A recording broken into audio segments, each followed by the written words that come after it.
So you need to enter a Gurukul for 9 months if you really want to clear the toughest examination in India, and that is UPSC 2027. You will enter this Gurukul as a complete amateur, but when you'll come out of it after 9 months, you'll be a pro enough to definitely clear this examination. Now, don't worry, I'm not saying that join a physical Gurukul, okay? Enter a physical Gurukul. But you can create Gurukul like conditions around yourself in your own home by creating a timetable, by creating a routine in such a way that you are in a Gurukul, you are in an incubator for 9 months. Now, in this video, I'll explain how you can create those perfect conditions around you for 9 exact months so that you'll definitely clear this exam in 2027. Now, the question is, why did I use the term Gurukul? Well, because Gurukul actually offers these two things that are absolutely essential for your preparation for any examination, let alone UPSC. These two things are the most important. Now, what are these two things? Number one, when you enter a school or a Gurukul, well, your entire preparation plan, your entire schedule, your entire timetable is planned for you by your guru. All your monthly targets, weekly targets, daily targets, as well as regular tests. Everything is planned, curriculum is planned, everything is planned in advance. This is thing number one, which is very important. Most of a teacher's brain is involved in this planning activity only because this timetable, this schedule, this plan needs to be intelligently designed. And thing number two, which a Gurukul offers, that is, well, it makes you follow that plan. And actually, this is the toughest part. Planning part is done by everyone, but the most difficult part is actually following that plan. You see, why can't people follow their own plan? What is the problem? Are they lazy? Well, the actual answer is they're not lazy. They overthink too much. Whenever they are studying as per their own plan, too many thoughts pop into their head. Too many thoughts. Whether I'll succeed or not, whether I'm on the right track. Oh, look at my friend, he's enjoying a vacation in Switzerland. Maybe I chose UPSC wrong, I should have searched for a job. All these questions would pop into your mind and they would distract you from your own plan. These things happen. Therefore, you have to use your brain judiciously. Use all your brain power while designing this plan and then completely shut off your brain when you're following it. Follow it blindly. And that's where a Gurukul comes in handy because the Guru takes care of the designing part and the Guru also makes sure that you follow that path. Now, how to design these conditions in your own home while preparing for UPSC? Let me explain all of this. Okay, so I'll give you the exact 9-month strategy. Let's suppose you are going to start your preparation from 1st August. Now, in these 9 months, how will you prepare for UPSC? Let me explain so that you can create Gurukul-like conditions around you. So you see over here, we'll follow a top-down approach. Okay, we'll start with the macro picture. Okay, and then we'll go get into the micro things. Okay, so we'll start with your 9-month plan. Then we'll talk about what should you do every month and then every week and then every day. So from macro to micro. So you are going to start from 1st August and you have 9 exact months. I mean, more than 9 months, but we are being very conservative. So 9 months, right? Now, how should you go about these things? Well, divide your entire UPSC syllabus into 3 categories. Okay. In first category, you will cover those subjects which are common to both prelims as well as mains. Right? Now, this includes polity, economics, history, geography, environment, and science and technology. Right? So there are in total 1, 2, 3, 4, 5, 6 subjects. Right? Then part 2 of your syllabus would be mains only subjects. Those subjects which are only asked in your mains examination. So this includes various subjects like India after independence, internal security, Indian society, ethics. There are so many subjects. We'll talk about them, okay? And then, well, last portion is dedicated to your revision, exhaustive revision. This phase would begin just after your syllabus completion and just before your exams. Okay, so you would do exhaustive revision, you'll give ample number of tests, you would practice so many MCQs that your mind would fade away. Okay, this is there. Now let's talk about this.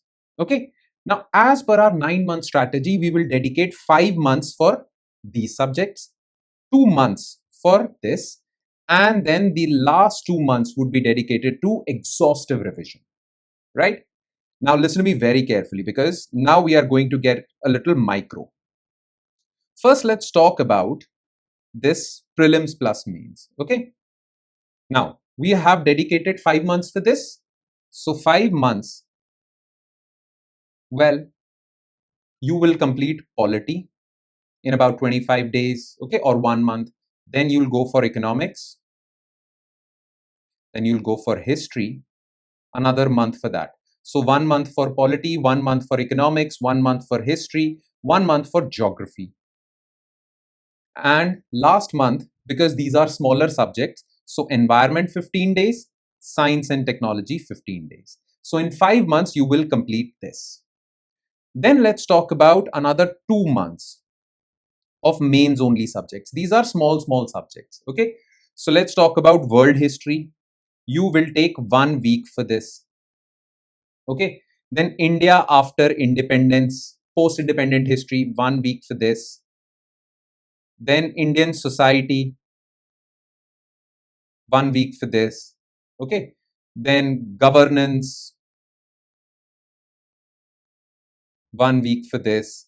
Then another week would be for international relations, internal security, disaster management, very small topics, 1 week for this. And then remaining 3-4 weeks would be dedicated to ethics. Okay, I'm just giving you the macro picture. So 2 months of this, and the last 2 months would be exhaustive revision. I'll tell you about the strategy for the last 2 months as well, don't worry. So this would be there. Make sense? Now, we'll start from 1st August. First, we'll go and complete these 5 months. Then we'll go and complete these 2 months. And then in the end, will be the 2 months for revision. Now, this is the macro picture.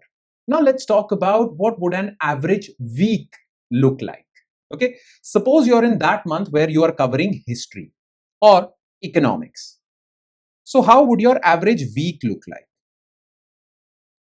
Again, listen to me very carefully. Each and every word of this strategy is important. Okay, follow it diligently.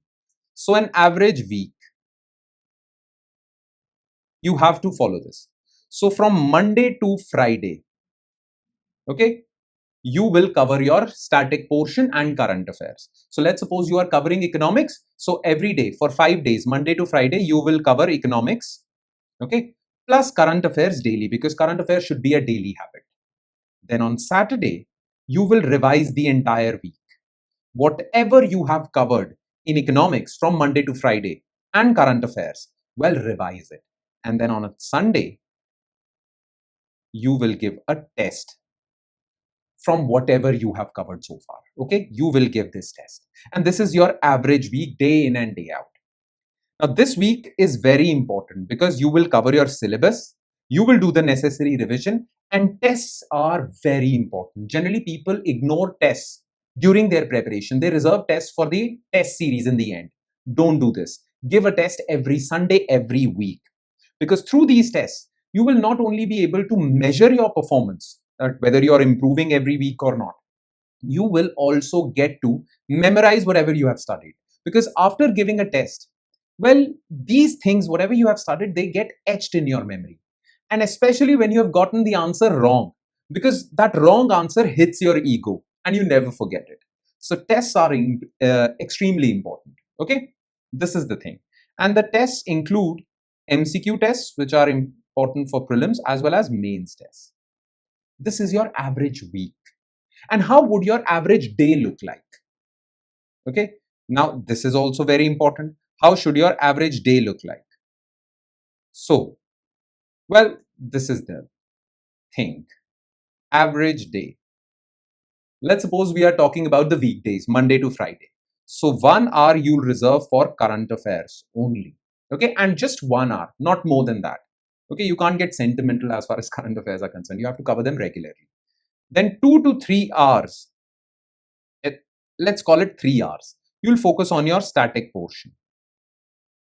And then again, 2 to 3 hours, you'll focus on your miscellaneous activities. Now, what are these miscellaneous other activities?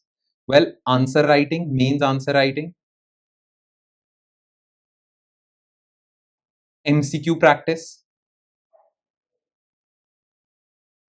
Okay, all of these things would take a lot of time. So It can be 2 hours, it can be 3 hours. So answer writing, MCQ practice, then there can be some days for essay writing, there can be some days for other activities also. Okay. So current affairs, static portion, answer writing from whatever you have studied, MCQ practice from whatever you have studied. Make sure answer writing and MCQ practice are a part of your daily routine. Okay. You do this every day. This would be really beneficial. So 1 hour of this, 3 hours of this, total 4 hours, and well, around 6 hours. Let's keep this 2 hours only. Okay. So around 5 to 6 hours are spent on these activities, and that's it. Well, reject all those people who say that you require 10 hours a day for UPSC preparation. Not at all. You need just 5 to 6 hours every day, but you have to be consistent about it. Okay, just stay consistent. 5 to 6 hours, and that would be all. You're done for the day, and you can continue with your other activities. Okay, suppose you're on a job, you have a 9 to 5 job. You can basically very easily manage these 5 to 6 hours. Suppose you're studying in a college, you can easily manage these 5 to 6 hours. And suppose you are preparing for UPSC full time, then you can definitely manage these 5 to 6 hours. Okay, this is your daily habit. This is your average day as far as weekdays are concerned. For weekends, well, on Saturdays, you will reserve the entire 5 hour block for revision of whatever you have studied so far. And on Sunday, you can take a holiday. Just spend these 2 hours, 2 to 3 hours on tests. That's about it. That's how your average day, your average week, your average month would look like. Now let's get back to this question as to why do you need a Gurukul? You see, whatever I just explained might look simple, might appear simple on paper, but it's actually really difficult. The planning part is really difficult. And therefore, for your facility, for these next 9 months, we have launched our Gurukul Batch. In this Gurukul Batch, your entire schedule, your entire timetable would be taken care of by us. With all the daily targets, with all the monthly targets, with all the everything, the test schedule, everything would be taken care of by us. So in this Gurukul Batch, well, you will get the entire preparation plan. Okay, with all the daily, monthly, weekly targets, everything, the test. Well, the study material for all these plans, okay, the study material, you don't have to look anywhere else. You don't need to buy any book. Just our notes are sufficient because we have taken all the good material from all the good books available in the market and we have put all that material in our notes. So you will get all the study material, the preparation plan, the targets, everything, plus the weekly tests. But the most important part, you see, your planning is done, your studying is done, your testing is done. But the most important part is the guru part, because you need regular mentorship. Okay, a guru should always be there to guide you through this entire process. The guru should be in constant touch with you. That's important. Why? Because you will remain accountable, and if you're not accountable, you will easily give up on this plan. You will easily get distracted. But through accountability, the guru will make sure that you follow this. Okay, the accountability part is really important. Hence, you need a guru for that. You need mentorship, and you need someone to resolve all your doubts. So in our Gurukul batch, this role of a guru is performed by me and my team of teachers. We will make sure that you are accountable to us. We will make sure that you follow whatever we have planned for you. You follow it to the very last detail. Okay. Then for mentorship, in every week, for mentorship in every week, you will have 2 Google Meet sessions. Okay, with us, with me and other teachers. We will keep a track of your preparation. You'll get to talk to us. We'll talk to you and most of your genuine questions. Okay, like I'm struggling, I'm not motivated enough. All these would be entertained. Basically, it's a heart-to-heart conversation between a teacher and their students. So you will have Google Meet sessions, regular Google Meet sessions. And for doubts, well, we will constantly stay in touch with you. You can talk to us, call us anytime. But you'll also be enrolled in our WhatsApp groups, where you can post your doubts anytime. Sometimes fellow aspirants might also benefit from your doubts, so they will also be kept there. Okay, but mostly our teachers would be entertaining these doubts. So doubts, mentorship, accountability, everything would be taken care of. This guru part is something that we take pride in. Basically, in our Gurukul batch, it's the accountability part, the guru part, and the design, because we are really proud of our design, the intelligent design, the preparation plan that we have created for you. Now, this Gurukul batch is starting on 1st August. So if you want to enroll for this Gurukul batch, this 9-month incubator, this 9-month Gurukul, if you want to join this, well, just give us a WhatsApp on this number saying, I want to join Gurukul batch, and we will take it forward from there. Now, the batch is going to start on 1st August, but I have some orientation lectures planned for you. So join now. Well, those orientation lectures would take time. So from now till 1st August, well, we'll have a couple of orientation lectures, a couple of exercises. You have to do that just before you start your preparation. So join now, join Gurukul batch. Just give us a WhatsApp on this number. I want to join Gurukul batch. And then just forget everything. Just follow our strategy, follow our plan. So if you're serious, give us a WhatsApp.